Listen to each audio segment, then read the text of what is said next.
John Fitzgerald Kennedy, do solemnly swear I, John Fitzgerald Kennedy, do solemnly swear that you will faithfully execute the office of President of the United States that I will faithfully execute the office of President of the United States and will, to the best of your ability, and will, to the best of my ability, preserve, protect, and defend the Constitution of the United States. preserve, protect, and defend the Constitution of the United States. So help you God.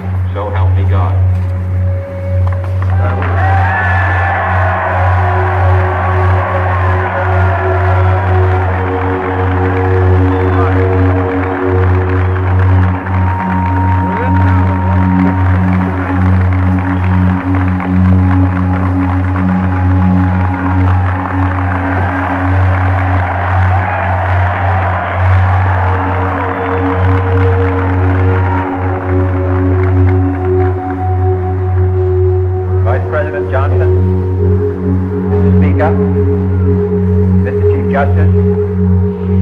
President Eisenhower, Vice President Nixon, President Truman, Reverend clergy, fellow citizens.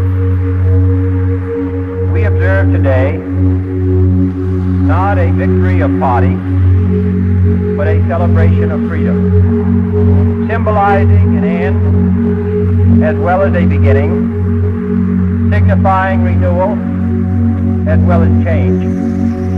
For I have sworn before you and Almighty God the same solemn oath our forebears prescribed nearly a century and 3/4 ago. The world is very different now, for man holds in his mortal hands the power to abolish all forms of human poverty and all forms of human life. And yet the same revolutionary beliefs for which our forebears fought are still at issue around the globe. The belief that the rights of man come not from the generosity of the state, but from the hand of God.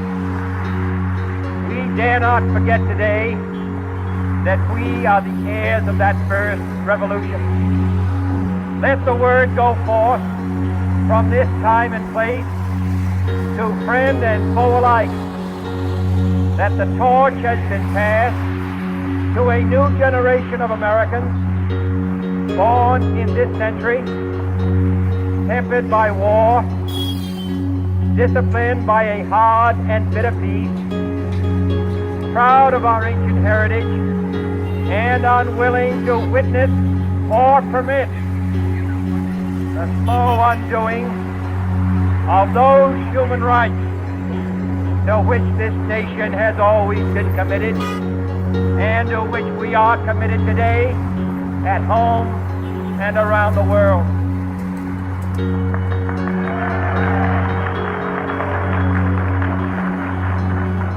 Let every nation know, whether it wishes us well or ill, that we shall pay any price, bear any burden, meet any hardship, support any friend, oppose any foe to assure the survival and the success of liberty.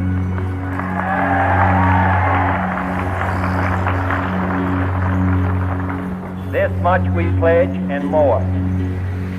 To those old allies whose cultural and spiritual origins we share, we pledge the loyalty of faithful friends. United, there is little we cannot do in a host of cooperative ventures. Divided, there is little we can do, for we dare not meet a powerful challenge at odds and split asunder. To those new states whom we welcome to the ranks of the free, we pledge our word that one form of colonial control shall not have passed away, merely to be replaced by a far more iron tyranny. We shall not always expect to find them supporting our view, but we shall always hope to find them strongly supporting their own freedom, and to remember that in the past, those who foolishly sought power by riding the back of the tiger ended up inside.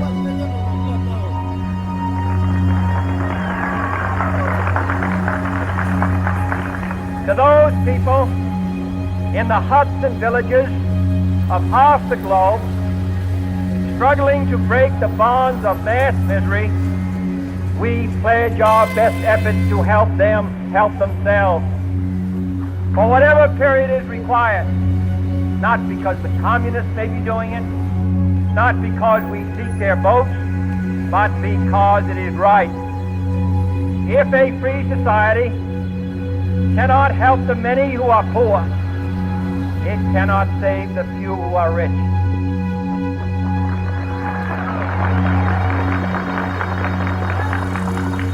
To our sister republics south of our border, we offer a special pledge to convert our good words into good deeds, in a new alliance for progress, to assist free men and free governments in casting off the chains of poverty. But this peaceful revolution of hope cannot become the prey of hostile powers. Let all our neighbors know that we shall join with them to oppose aggression or subversion anywhere in the Americas. And let every other power know that this hemisphere intends to remain the master of its own house.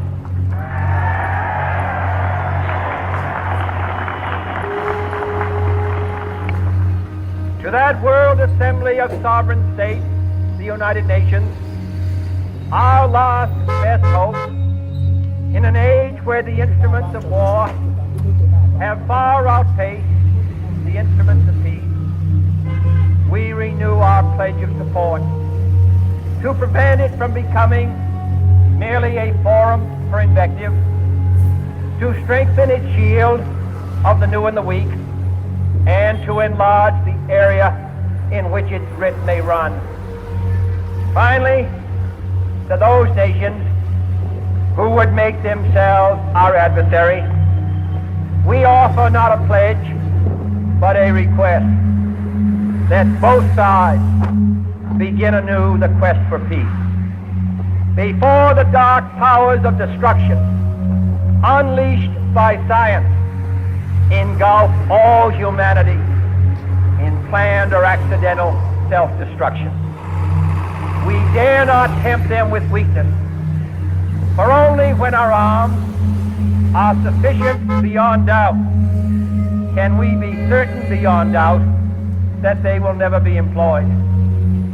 But neither can two great and powerful groups of nations take comfort from our present course, both sides overburdened by the cost of modern weapons, both rightly alarmed by the steady spread of the deadly atom, yet both racing to alter that uncertain balance of terror that stays the hand of mankind's final war.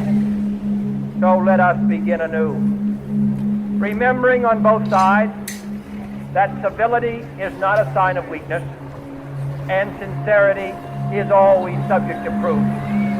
Let us never negotiate out of fear, but let us never fear to negotiate.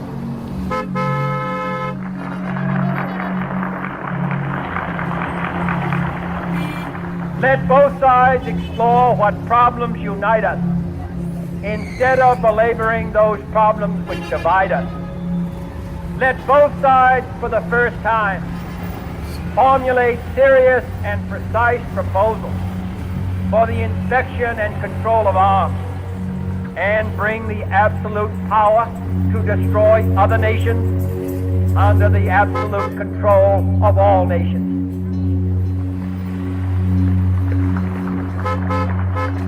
Let both sides seek to invoke the wonders of science instead of its terrors.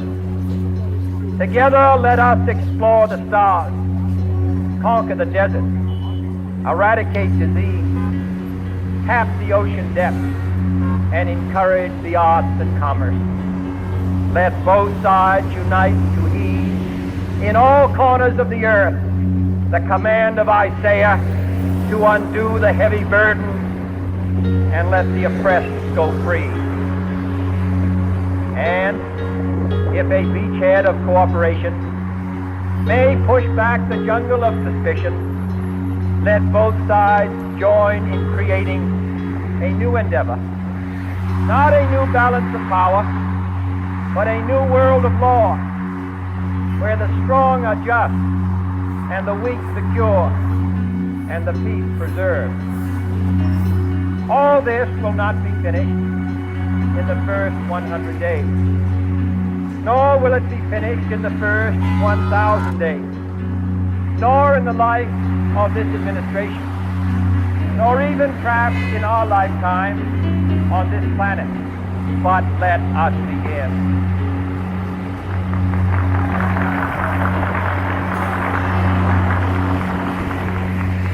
In your hands, my fellow citizens, more than mine, will rest the final success or failure of our cause. Since this country was founded, each generation of Americans has been summoned to give testimony to its national loyalty. The graves of young Americans who answered the call to service around the globe. Now the trumpet summons us again, not as a call to bear arms, though arms we need, not as a call to battle, though in battle we are, but a call to bear the burden of a long twilight struggle, year in and year out, rejoicing in hope, patient in tribulation, a struggle against the common enemies of man, tyranny, poverty, disease, and war itself. Can we forge against these enemies a grand and global alliance, north and south, east and west, that can assure a more fruitful life for all mankind? Will you join in that historic effort?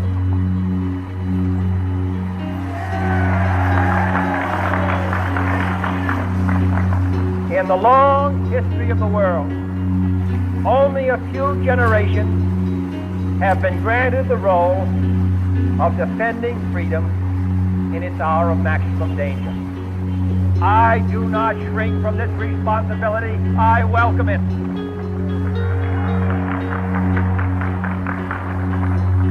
I do not believe that any of us would exchange places with any other people or any other generation. The energy, the faith, the devotion which we bring to this endeavor will light our country and all who serve it. And the glow from that fire can truly light the world. And so, my fellow Americans, ask not what your country can do for you. Ask what you can do for your country.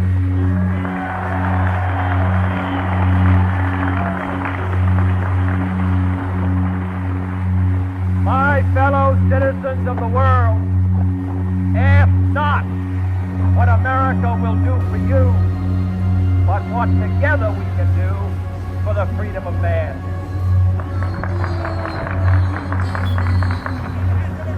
Finally, whether you are citizens of America or citizens of the world, ask of us here the same high standards of strength and sacrifice which we ask of you.